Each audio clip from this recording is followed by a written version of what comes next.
The power within you which enables you to form a thought picture is the starting point of all there is.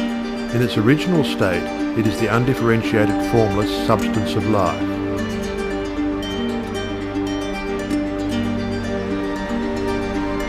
Your thought picture forms the mould, so to speak, into which this formless substance takes shape.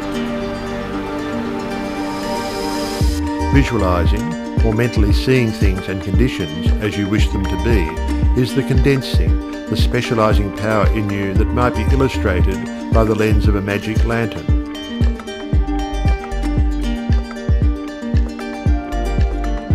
The magic lantern is one of the best symbols of this imaging faculty. It illustrates the working of the creative spirit on the plane of the initiative and selection, or in its concentrated specializing form, in a remarkably clear manner.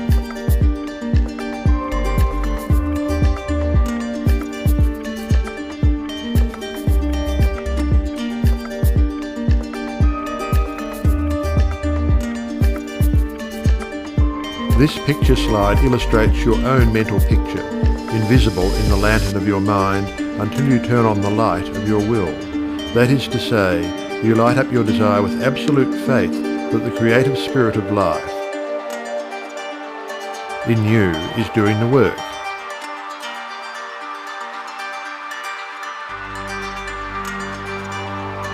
By the steady flow of light of the will on the spirit, your desired picture is projected upon the screen of the physical world.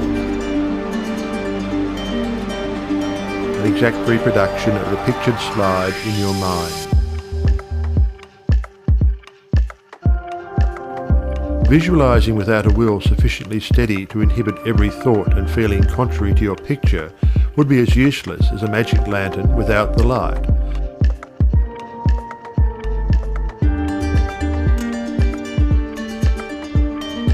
On the other hand, if your will is sufficiently developed to hold your picture in thought and feeling without any ifs,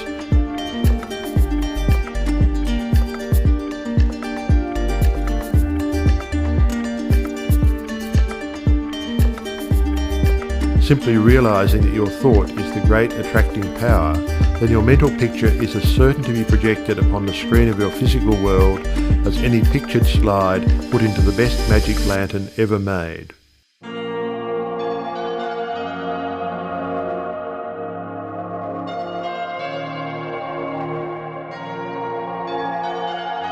Try projecting the picture in a magic lantern with a light that is constantly shifting from one side to the other.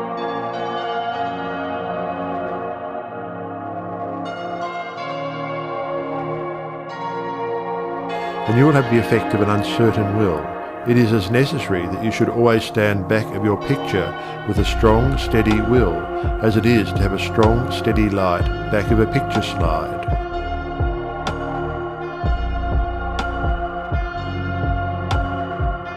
The joyous assurance with which you can make your picture is the very powerful magnet of faith.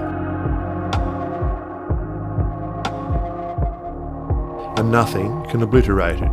You are happier than you ever were because you have learned to know where your source of supply is.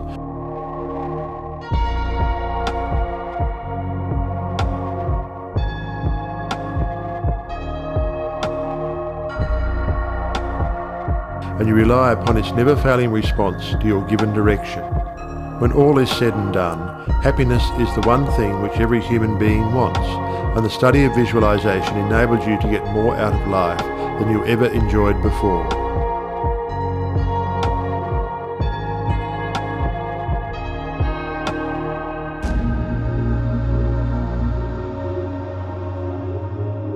Increasing possibilities keep opening out more and more before you. A businessman once told me that since practicing visualization and forming the habit of devoting a few minutes each day to thinking about his work as he desired it to be in a large, broad way,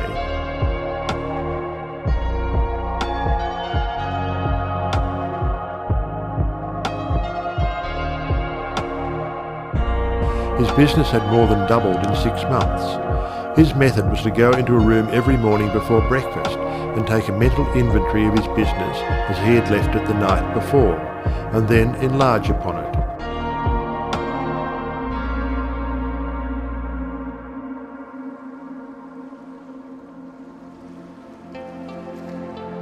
He said he expanded and expanded in this way until his affairs were in remarkably successful condition.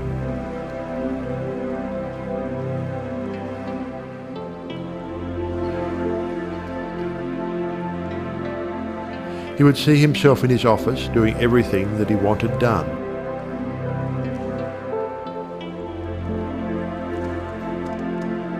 His occupation required him to meet many strangers every day. In his mental picture, he saw himself meeting these people, understanding their needs and supplying them in just the way they wished.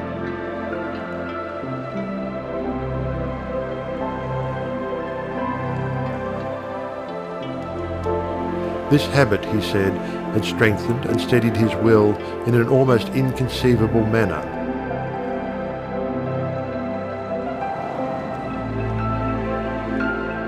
Furthermore, by thus mentally seeing things as he wished them to be, he had acquired the confident feeling that a certain creative power was exercising itself for him and through him for the purpose of improving his little world.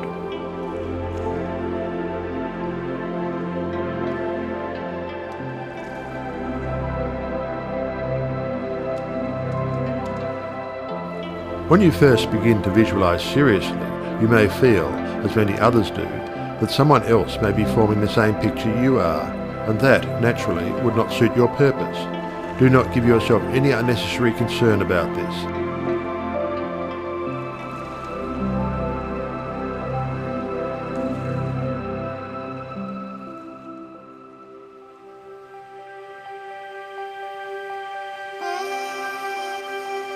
Simply try to realize that your picture is an orderly exercise of the universal creative power specifically applied.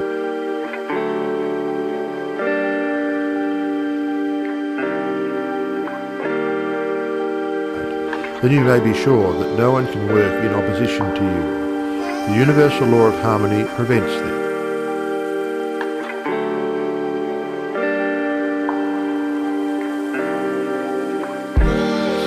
Endeavour to bear in mind that your mental picture is universal mind exercising its inherent powers of initiative and selection specifically.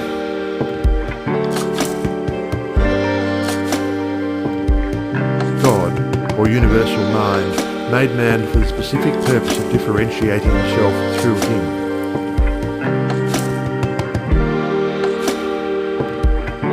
Everything that is came into existence in this same way, by this self-same law of self-differentiation, and for the same purpose.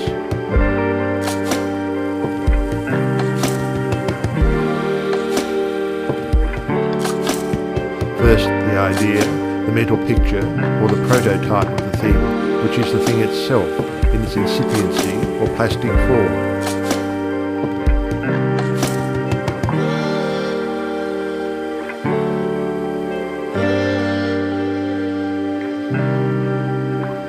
The great architect of the universe contemplated himself as manifesting through his polar opposite, matter, and the idea expanded and projected itself until we have a world, many worlds.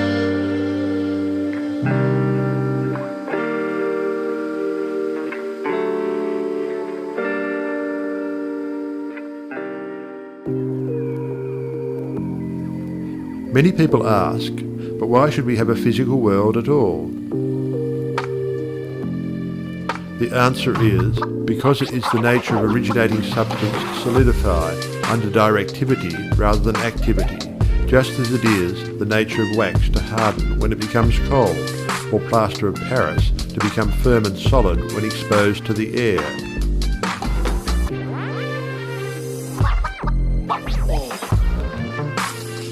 Your picture in this same divine substance in its fluent state, taking shape through the individualized center of divine operation.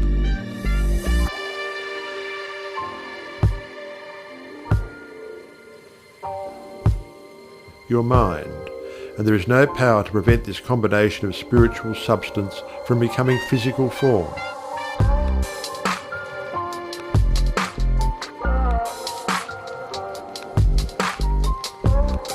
It is the nature of spirit to complete its work, and an idea is not complete until it has made for itself a vehicle.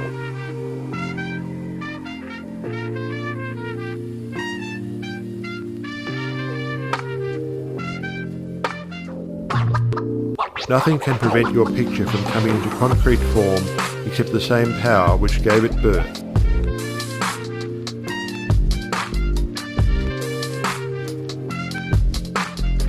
Yourself. Suppose you wish to have a more orderly room.